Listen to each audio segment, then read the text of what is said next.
The day my family signed the papers that stole my inheritance, they popped champagne. I remember the sound, the cheerful pop of the cork echoing from the grand sitting room of our childhood home. I was standing on the gravel driveway, my entire life packed into a single, worn-out suitcase. Through the bay window, I could see them all. My father with his usual imperious posture. My older brother, Richard, raising his glass with a smirk. My sister, Clara, laughing at something he'd said. They were toasting their victory, their brilliant little legal maneuver that had made me a stranger in my own life.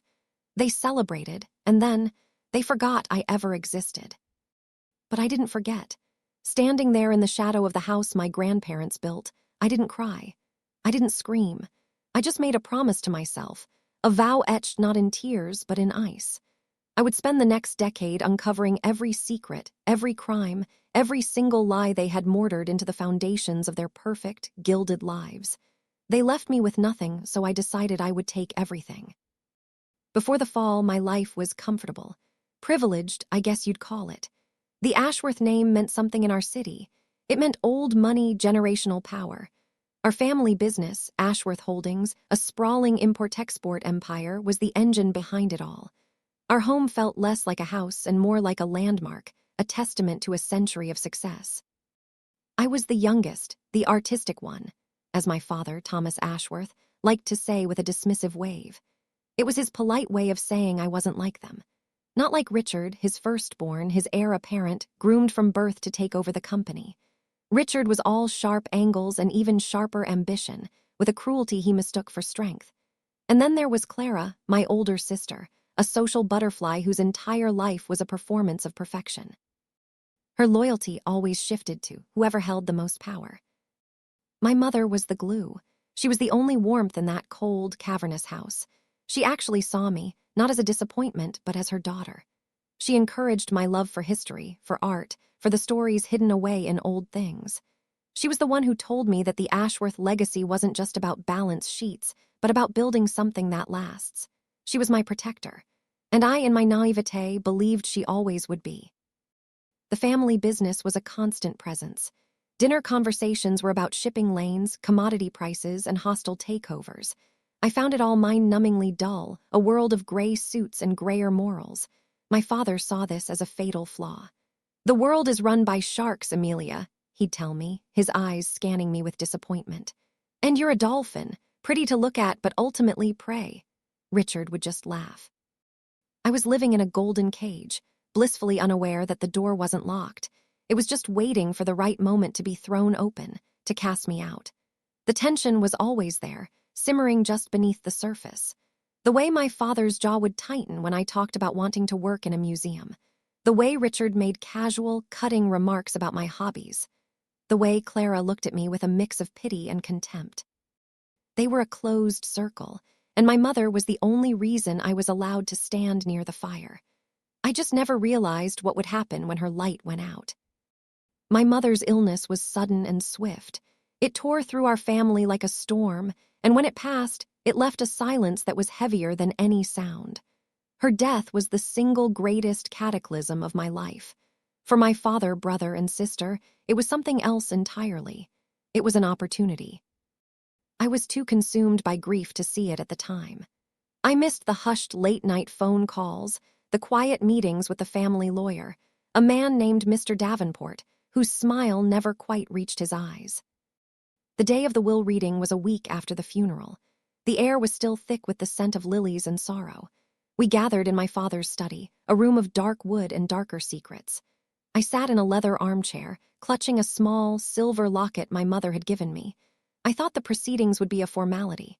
The house, the assets, the business, divided, as these things usually are. I never, ever imagined what came next. Mr. Davenport cleared his throat, his eyes flicking to me for a split second before settling on my father. He began to read. The language was dense, legalistic, a river of jargon I could barely follow. But then came the waterfall. The house and all its contents went to my father. Her considerable stock portfolio was split between Richard and Clara. And then, the final, brutal blow, her shares in Ashworth Holdings, a significant voting block she'd inherited from her own father, were to be placed in a trust. a trust managed by my father and Richard for the continued stability and growth of the family enterprise. My name was mentioned only once, in a single, sterile clause. To my beloved daughter, Amelia, I leave the sum of $10,000 for her to find her own way in the world, free from the burdens of our family's business, which has never suited her temperament. The words just hung there in the air, cold and sharp. $10,000. It wasn't the money, it was the insult. Free from the burdens, never suited her temperament. That wasn't my mother's voice. Those were my father's words, his sentiments, just polished and weaponized by a lawyer. I looked up, my vision blurring. "What is this?" I whispered. My father looked at me, his face a perfect mask of paternal concern. "It's what your mother wanted, Amelia. She worried about you. This life, it would crush you. We're protecting you." Protecting me, the words tasted like ash. "You're cutting me out with nothing." Richard leaned forward. "Nothing. She left you $10,000. That's more than most people start with. Consider it a gift, a chance to pursue your little projects." The condescension in his voice was so thick I could feel it. Clara just stared at her perfectly manicured nails. "Mother knew you were fragile, Amelia," she said softly, without a trace of sympathy. "She did this out of love." That's when I knew. This wasn't a will. It was an execution, a carefully planned, unanimously agreed upon removal. They had used my mother's death to cut me out of the family, to consolidate their own power and wealth. The grief inside me curdled into something else, something cold and hard. The love I had for them died in that room. The exile was swift and merciless. My father told me it would be best for everyone if I found my own place to live. Immediately. The $10,000 was wired to my account that afternoon. By evening, my key card to the house was deactivated. My credit cards, all linked to family accounts, were canceled. It was a systematic digital amputation. I packed. What do you take when your whole life has been burned to the ground? I took clothes, books, and a few small keepsakes of my mother's. As I dragged my suitcase down the grand staircase, I saw the staff, people I'd known my whole life, look away. They had their orders. I wasn't in Ashworth anymore. I was a ghost. Richard was waiting for me at the bottom of the stairs, holding a bottle of champagne. "Don't look so glum, little sister," he said, his voice slick with fake cheer. "This is the first day of the rest of your life. You should be thanking us." I said nothing. I walked right past him, out the heavy oak doors, and I didn't look back. The sound of that champagne cork popping as I reached the end of the driveway was the starting pistol for my new life. And for their destruction. They'd forgotten one crucial thing about me. They saw the artistic one, the fragile one. They mistook my quietness for weakness. But my love for history had taught me something they'd never learned in their boardrooms. Empires, no matter how grand, always have cracks in their foundations. And the most patient hands can turn a tiny crack into a chasm. In that moment of total loss, something inside me shifted. The pain was still there, a raw, gaping wound. But underneath it, a new structure was forming, cold, precise, and utterly resolute. I was no longer a dolphin. They were right about one thing: the world was full of sharks, and I was about to learn how to hunt. They'd left me with nothing, but they gave me one thing in return: a purpose. I wouldn't just survive. I would become the architect of their ruin, and I would be patient. Oh, so very patient. That first year was hell. The $10,000 vanished with terrifying speed. A deposit on a tiny, damp basement apartment, a few months' rent, cheap furniture, food. It was a brutal shock. I went from tailored clothes and catered meals to instant noodles and thrift store sweaters. I sent out hundreds of resumes for jobs at museums and galleries, but the Ashworth name, once a golden ticket, was now a liability. In our city's elite circles, the story had been spun. I was the unstable, ungrateful daughter, cast out for my own good. Nobody would touch me. So I took what I could get. I worked as a barista, my hands raw from hot water and chemicals. I worked the night shift stocking shelves at a grocery store, my mind a world away. Every grueling shift, every dismissive customer, every pang of hunger was a whetstone, sharpening the resolve inside me. They thought they'd sent me somewhere I would break. They were wrong. They'd sent me to a forge. During the day, I haunted the public library. It was my sanctuary. I wasn't just reading history anymore, I was studying it with a new, ravenous purpose. I read about the fall of dynasties, the collapse of corporations, the subtle art of espionage. I started to form a real, tangible plan. My father had called me prey. Well, prey survives by understanding its predator. I enrolled in night classes at a community college. My art history degree was decorative. Now I needed a weapon. I chose forensic accounting. The irony was delicious. The family who lived in breath numbers would be undone by them. For 5 years, my life was a relentless cycle. Work, study, sleep, repeat. I learned about ledgers, about shell corporations, about offshore tax havens. I learned how money moves, how it hides, and how it lies. Their world, once so boring to me, was now revealing itself as a beautiful system of vulnerabilities. I graduated at the top of my class. I was no longer Amelia Ashworth, the disgraced socialite. I was Amelia Thorne, a new name for a new woman with a degree and a quiet intensity that employers found compelling. I took a low-level job at a mid-sized accounting firm. The work was tedious, but I excelled. I was meticulous. I was patient. I was learning the terrain from the inside. I was becoming the shark. 5 years after my exile, I was a different person. I had a clean, modest apartment, savings, a career. On the surface, I was a success story, but beneath it all, the hunt had begun. The time for emotion was over. This was about cold, hard data. My family had forgotten me, their first critical mistake.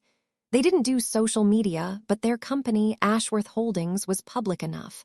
I started with their annual reports and press releases. To an untrained eye, they looked healthy, but I had the trained eye. I spent my nights and weekends in front of a computer, building a private, encrypted database on my family and their business. It started small. I noticed Richard mentioned in a business journal interview a new expansion into South American markets. Yet the financials showed surprisingly low customs and tariff costs. It was a tiny thing, a rounding error to most. To me, it was a loose thread, so I pulled. I cross-referenced public shipping manifests, tracing vessel numbers and container IDs. Ashworth Holdings was moving millions in electronics, but their declared value on certain shipments was a fraction of their market price. A classic underinvoicing scheme to evade taxes. It was a start, but it was low-level. It would get Richard a slap on the wrist.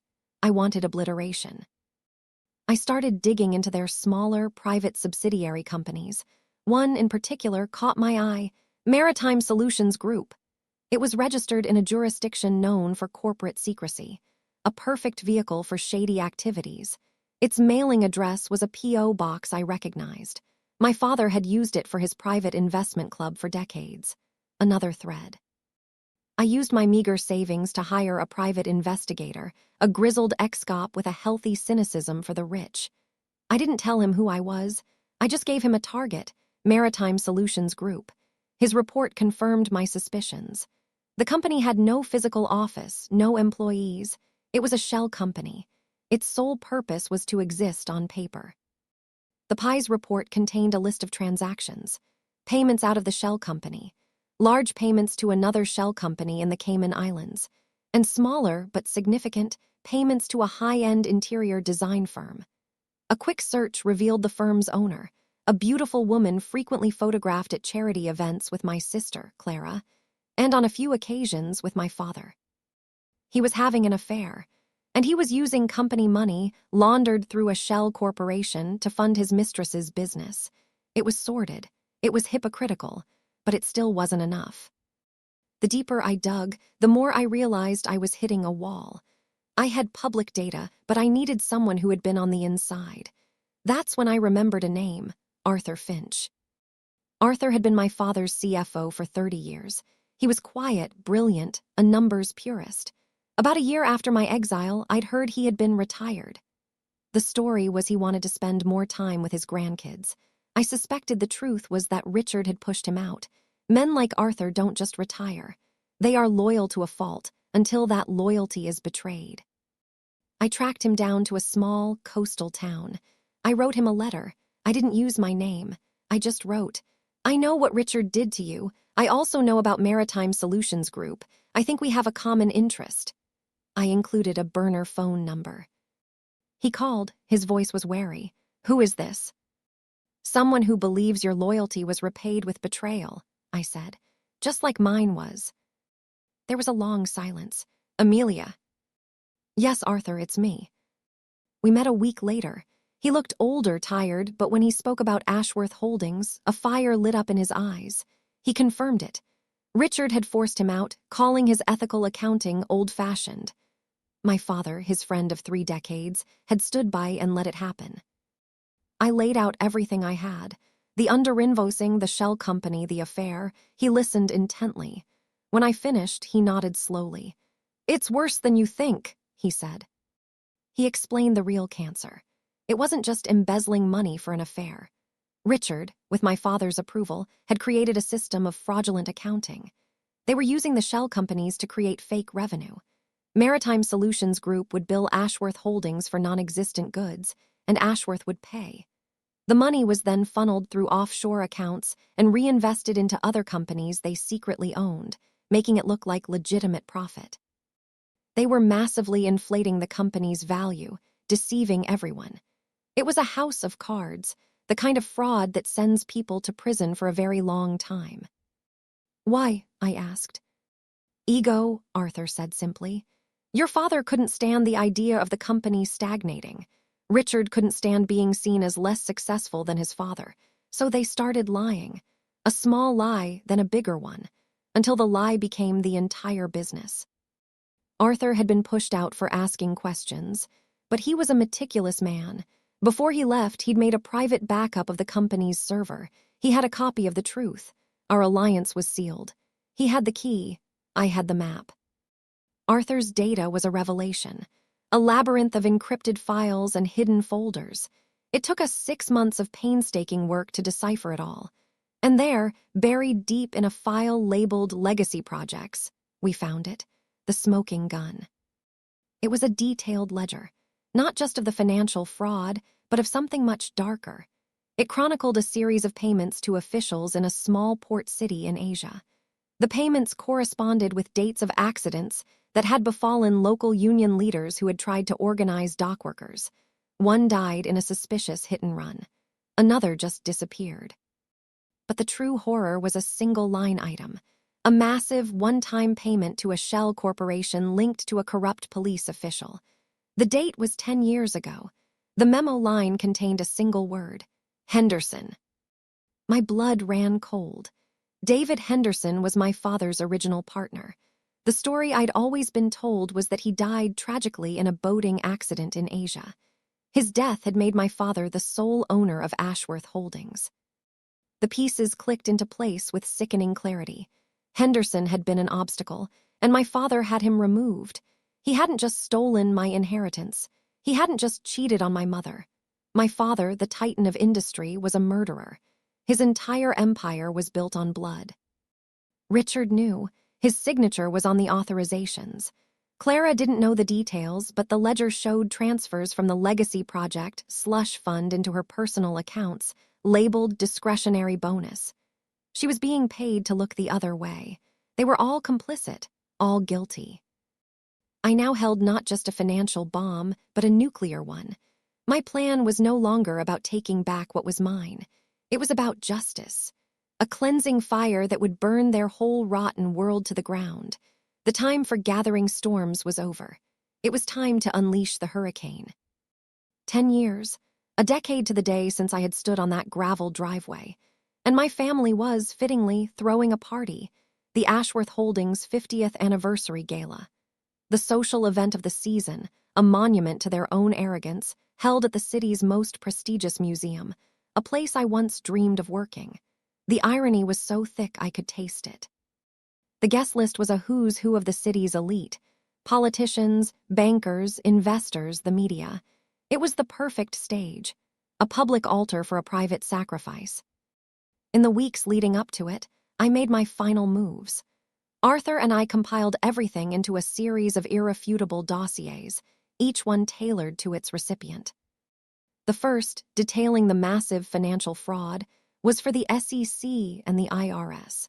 We included Arthur's sworn affidavit and a guide to finding the proof on a secure drive we'd copied. The second was for the press, I chose an aggressive, Pulitzer-winning investigative journalist. Her package contained the fraud, but also the juicier details. My father's affair, the company funds used to support his mistress, and Clara's complicity, complete with bank statements showing her hush money. An irresistible story of greed and hypocrisy. The third and most damning dossier was for the Department of Justice. It contained the ledger, the evidence of bribery, corruption, and the conspiracy to murder David Henderson. This wasn't white-collar crime. This was racketeering. This was life in prison. My plan was never to confront them. A screaming match would be undignified. My revenge was to be cold, silent, and absolute. The system they had so skillfully manipulated was about to devour them whole. The night of the gala, I put on a simple, elegant black dress. I looked in the mirror and saw not the ghost of the girl they had cast out, but the woman I had forged in their fire. I felt a profound, chilling calm. The storm was here, and I was its eye. I arrived late, slipping in through a side entrance. The grand hall was breathtaking, and there they were at the center of it all. My father holding court, Richard by his side exuding smug power, Clara dazzling in a designer gown, the perfect picture of success. I didn't approach them. I found a quiet spot on the mezzanine, overlooking the scene. I took out my burner phone. At exactly 9 p.m., just as my father was stepping up to the podium to give his speech, I sent 3 emails. He began to speak of integrity, of legacy, of family. The words were a monument to his own delusion. As he spoke, I watched. The first sign was subtle. An investment banker near the front glanced at his phone. His eyes widened. A quiet ripple began. Then, the journalist I'd contacted looked at her phone. Her face went pale. She turned and began speaking urgently to her cameraman. The buzz grew from a hum to a murmur. More phones were coming out. I saw Richard's phone light up. He glanced at it, a flicker of annoyance freezing into a mask of pure horror. He looked desperately towards my father, but he was lost in his speech, oblivious. Clara noticed next. The people around her were suddenly keeping their distance. Her smile faltered. She pulled out her phone and the color drained from her face. She looked out across the crowd, her eyes wide with panic, and that's when she saw me standing on the mezzanine. Our eyes met, and in that moment she knew. It was me. The final act came from the main entrance. 2 serious-looking men in dark suits entered, followed by 2 more. Federal agents.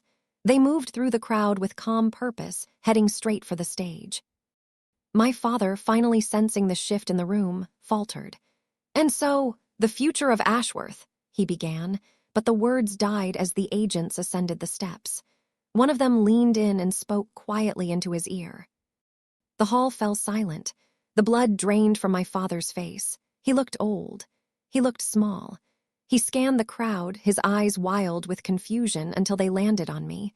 The recognition dawned, followed by a wave of pure, undiluted hatred. It was over. The fallout was immediate and catastrophic. The journalist published her story that night. By morning, Ashworth was a synonym for scandal. The company's stock plummeted to 0. The SEC and IRS froze every asset. The empire crumbled to dust overnight.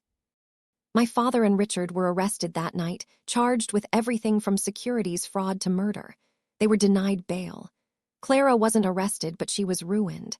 Her society friends abandoned her. Her name was splashed across every news outlet, the symbol of entitled complicity. They lost everything. Their money, their power, their freedom, and the one thing they valued above all, their name. I never spoke to any of them again. I watched the trials from the back of the courtroom, an anonymous face in the crowd. My father and brother will spend the rest of their lives in prison.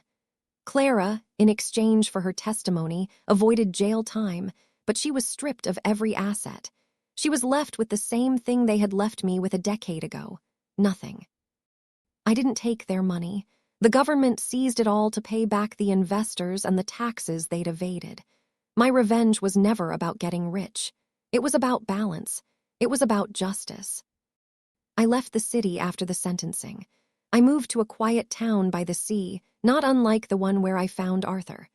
I bought a small house with the money I had earned myself, and I took a job curating historical archives at a local university. It's a quiet life, a peaceful life. Sometimes I walk along the beach and think about the last 10 years. They say revenge is a hollow thing, that it consumes you. Maybe they're right. It did consume me, but it also forged me into something stronger. I don't feel anger anymore. I don't feel hatred. I just feel quiet. A sense of order finally restored. They built an empire on secrets and lies, and I used the truth to dismantle it. They taught me that blood is thicker than water. But I taught them that blood leaves a stain that never, ever washes out.